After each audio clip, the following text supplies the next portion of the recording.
Eileen Gu and Beverly Zhu were both born and raised in the US before deciding to represent China. But their contrasting fortunes at the Beijing Olympics highlight the fine line between love and condemnation for the host nation's naturalized athletes. Freestyle skier Gu has inspired ecstasy and adulation among Chinese fans.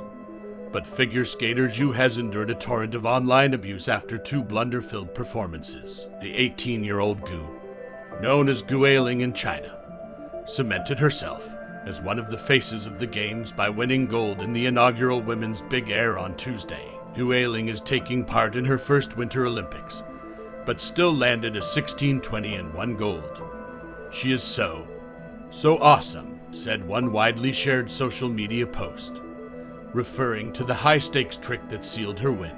The mood was wildly different for Zhu, who competes under her Chinese name Zhu Yi. The 19-year-old broke down in tears on Monday after falling twice during her routine. After a tumble the previous day almost cost China a place in the final, but her distress failed to win much forgiveness on Chinese social media, where she was savaged for the mistakes on the Twitter like Weibo.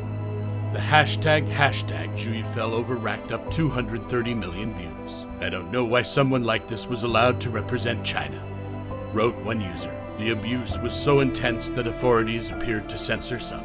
In recent years, the country with a population of 1.4 billion has recruited some foreign-born players to boost its national squads, notably for football and ice hockey. China are by no means the only ones to do it, but the country stands out because it has minimal inward migration and bans citizens from holding dual nationalities. Yet under President Xi Jinping, the lines appear a bit more blurred. Gu was born in California to an American father and Chinese mother, and still lives in the United States. She opted in 2019 to compete for China, a decision she described as incredibly tough. A star student and part-time model, Gu has won a devoted following in China with her Beijing accented Mandarin and apparent love. She has landed a string of commercial deals with some of the country's biggest brands, including coffee chain Luckin and shopping site JD.com. She has been tight-lipped about her nationality status. However, despite being repeatedly pushed by foreign reporters following her gold on Tuesday, Zhu, meanwhile, renounced her US citizenship when she chose to represent China. But unlike the universal adoration for Gu, Zhu has been picked on for everything from her limited Mandarin to her family background. Some social media users insinuated, without any evidence, that her Olympic spot was linked to her father, a prominent artificial intelligence expert with roots in both China and the United States.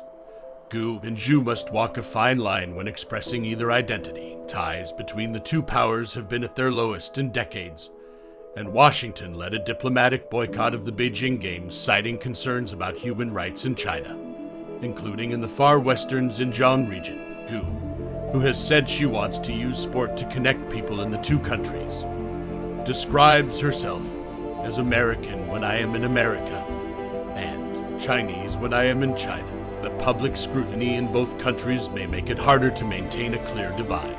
One of Gu's main Chinese sponsors, sportswear brand Anta, has loudly touted its use of Xinjiang cotton that rights groups have linked to forced labor. Some people on Instagram criticized Gu for her frequent use of the social media app, accusing her of being oblivious to the fact that most Chinese people cannot freely access the internet, including Instagram.